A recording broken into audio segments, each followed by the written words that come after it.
everyone, this is Liz Witkowski. I am your clinical services librarian for Children's Wisconsin and for the Medical College of Wisconsin.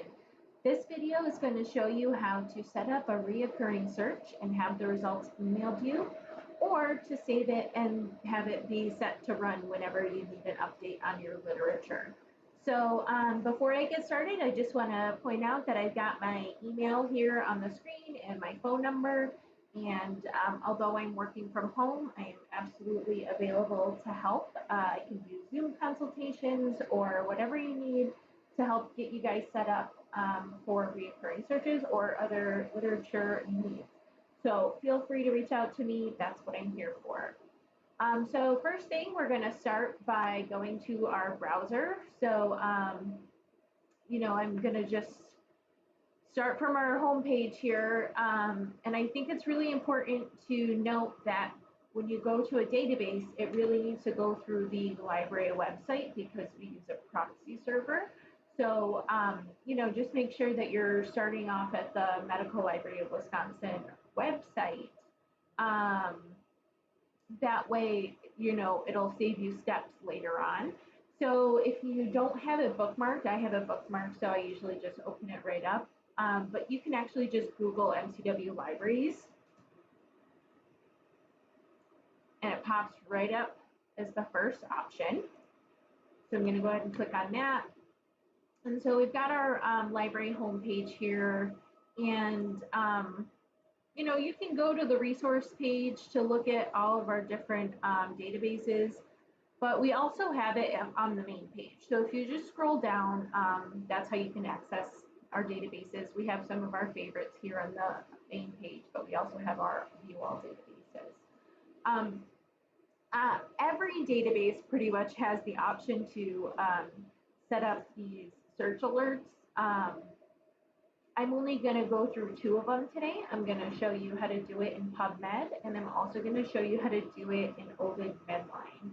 And OVID, I'm going to show you because it's a little different and a little less user-friendly than if you were to do it in something like Web of Science. So I just wanted to make sure to walk you through that if that's your preferred database. So I'm going to start with PubMed. So I'm just going to go ahead and open in a new tab here. And because I went through the library website, you can see that it's searching the MCW library holdings. So that's awesome. That's what we want. It's got our proxy here. But on the main page, I just also want to point out that you need to log into a PubMed account. And this is not something that is automatically set up for you. This is something that you need to set up for yourself. So it's a personal account. So I do already have one. I'm just going to click login. And you can see there's a bunch of different options to log in here. And if you don't have an account, you can just click sign up and get one started. I have an NCBI account, so I'm going to use that.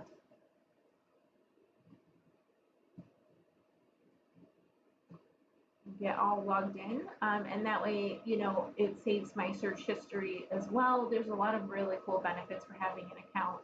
Definitely worth the 30 seconds to create one. But if you do want to save a search, you absolutely have to have an account.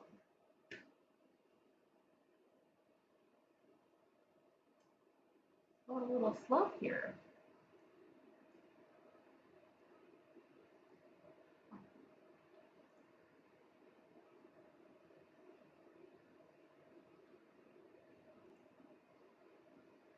So I'm all logged in here.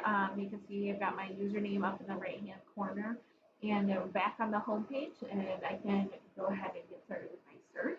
I'm not going to do a complicated search, but if you wanted to really create an elaborate search strategy to save, you can absolutely do that, but I'm just going to do something simple just to show you how to get it set up.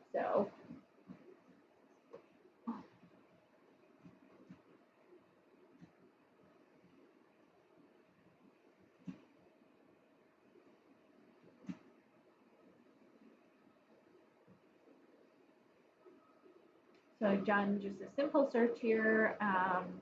This is something that help if I spelled it right. This is just something I want to stay on top of.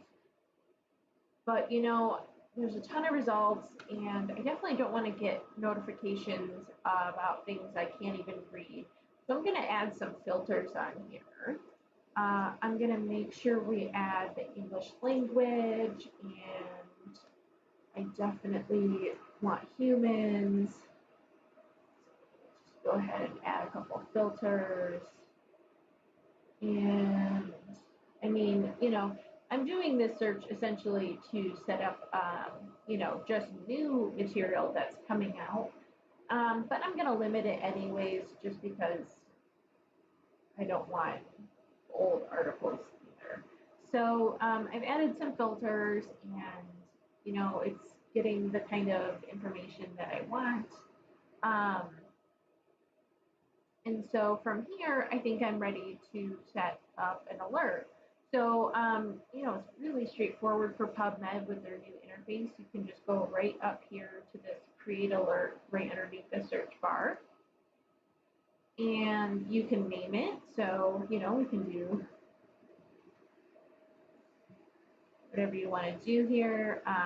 It shows you exactly what your search terms are that you've chosen. And then you get to choose if you want to get email updates of your search results. Yes, I do. But, I want it a little more frequently than monthly. So I'm going to say every Monday, I want a summary of at the most 20 items. And then they have this option here where you can send an email just to let you know that there weren't any new results. I don't really want that. I don't like additional email that doesn't really provide me any information, but some people like it just as a reminder, like, oh, okay, nothing new has been published yet. So at that point, you can just go ahead and click save. And it says you can edit here in your search settings. So if you click on that, it'll take you there. But I'll show you how to get to that otherwise. So if you realize later that you wanted to add another keyword to this, you can go to your dashboard. And you can see that I have my saved searches here on the left-hand side, but this is actually an editable dashboard, so you can arrange this however you want. You can see I have saved searches over here, different collections of articles, and then I have all of these nice different saved searches. So you can see the last time it was searched. I'm going to click on it. And it actually runs the search for me. So when you click on it, you have this option to just get that update to see if anything new pops up. And you can have it sorted by most recent or, best match. But, if you're looking for the most recent, you might want to by default. If you did decide that you wanted to edit your search, you can manage your saved searches, or you can click our little gear and you can type in, additional keywords. And then you can save your search with your new keywords. So, it's a really pretty straightforward thing to do. And if you decide that you want to kind of play around with your search terms and you're not sure which ones you would like to do, what you can do is go into your search history. So let's go back to PubMed. And, I've done a couple different searches now. I have my filters. I kind of want to just see how many different results are out here. So I'm going to go to the advanced settings page, or the advanced search page. And at the bottom here, you can actually see our different search strategies and all of the different results. And you can see the details of the search. So, to make sure that all the mesh terms are getting pulled in like you want them to. And so you don't have to go back to the search page. You can also save your search from this page. So if you click on your little dots in the action, you can go ahead and choose create alert, and it pulls up that same information for you. Yep, I want it monthly. I still don't want it on Sunday. And I want to read the full abstract. So I'm going to include all of the abstracts and then go ahead and click save. So now I've got a couple different searches saved, and they'll send me email updates whenever I need one. So, you know, and if you later decide that you don't want to have those searches running anymore, you know, you can just manage your saved searches and delete them.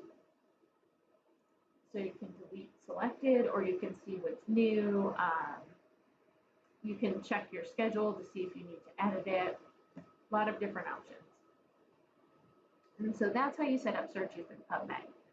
So now I'm going to go over OVID, which is going to look a little different. So I'm just going to go back to our library homepage, scroll down here, and we're going to go to OVID Medline.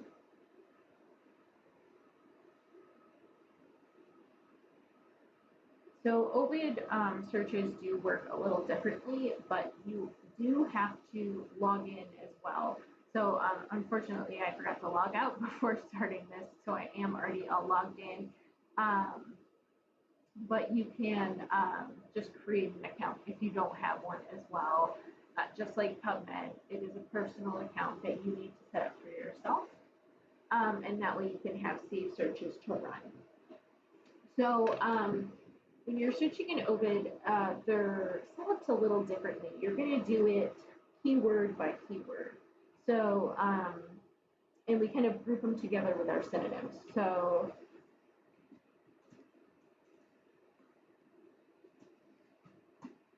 I want pediatric,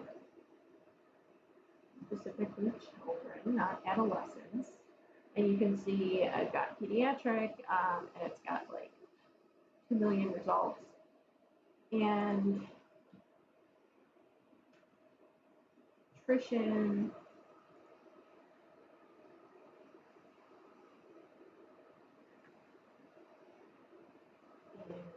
it shows you all of the different mesh subject headings. So I'm going to go with nutrition disorders.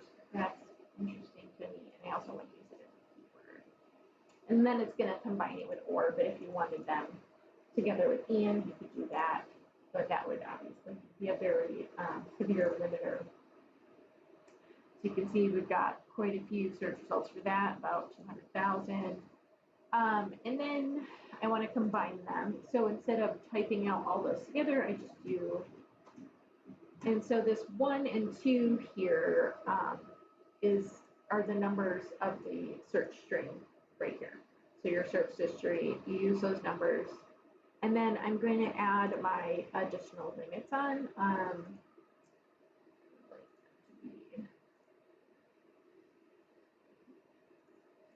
Recording screen is blocking my view, so I want to anything older than 20 right now. I would like it to be about humans, and I would like it to be in the English language. Okay, so I go ahead and click search, and you can see in my search history it runs 1 and 2 together, and then it brought it down significantly. And then when I added those English language and human modifiers, again, you know, now we're under 2,000. So that's great. Now I can look at these different articles, and I decide that I want to save it. There's a couple different ways you can save it here as well. So the first thing that you can do is click up here and check all your boxes that you want to save. And so this will save it as a, you know, as one piece together as a saved search. What you can also do is go over to your little actions bar and click save. But you're going to want to save the one that has the results that you want. Otherwise, you know, if I just saved this pediatric one, it would only be this #1 search. So if you combine them all, you're going to want to do that. So I'm just going to go ahead and click save. It's going to ask me to log in. And I want to save this as nutrition.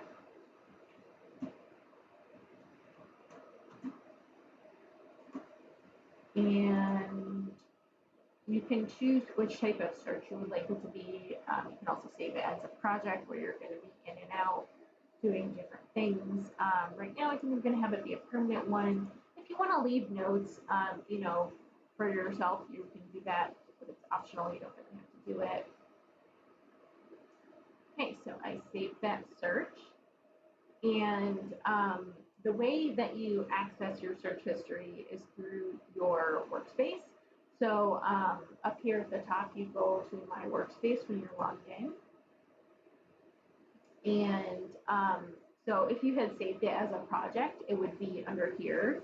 But I saved mine as a search and alert.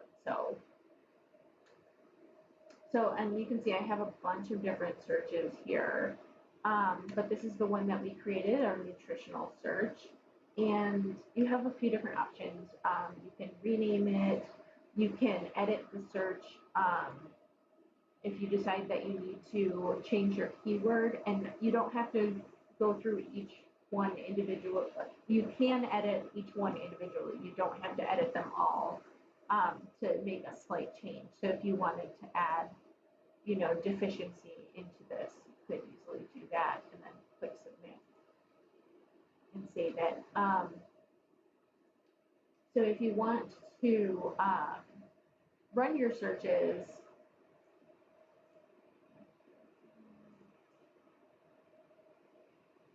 you just click your check mark and then you can click run. And that'll give you an update of the search, and you can have it sorted by most recent when you're looking at your results. So that's an easy way to run a search.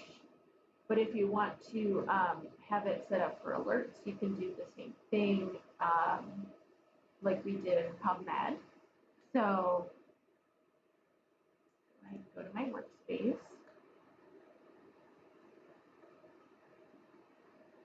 And you can see I actually have it an auto alert set up, but I can set it up for this one as well. Oh, one of the cool things about saving your searches is you can email it to other people. So you can just copy this and send a link, and it will email someone a link to your search, which is great. Okay, so I've run my search, and I want to have it create auto alerts. So we go to our actions here, and I want to do create auto alert. So you can, again, name it nutrition email alert, and I do want it to be an auto alert instead of a permanent search or something like that. And like PubMed, you can choose how often you would like it to be emailed to you. You can do once a quarter if you don't need, like, you know, very frequent updates, once a month on the first day of the month, every other week, weekly, and this on database update. So this is every time that they get new material, it would run the search and see if any of that, which is pretty frequently. So, you know, that could be quite a bit. And then you can choose how you want it delivered. You can have it sent to one of your projects if you have a folder saved for it. I just prefer email. You can choose which emails you'd like it to, how you want it as a format. If you want to see the search strategy, so you remember exactly what words you had, I like to include the record and have a link. So I usually have it at the bottom there so I can read it all, and I have it leave the abstract in as well because I like to read abstracts. So at that point, you can choose how you want it sorted. Usually your publication dates, And then you just click save, and it doesn't like my name or whatever that was.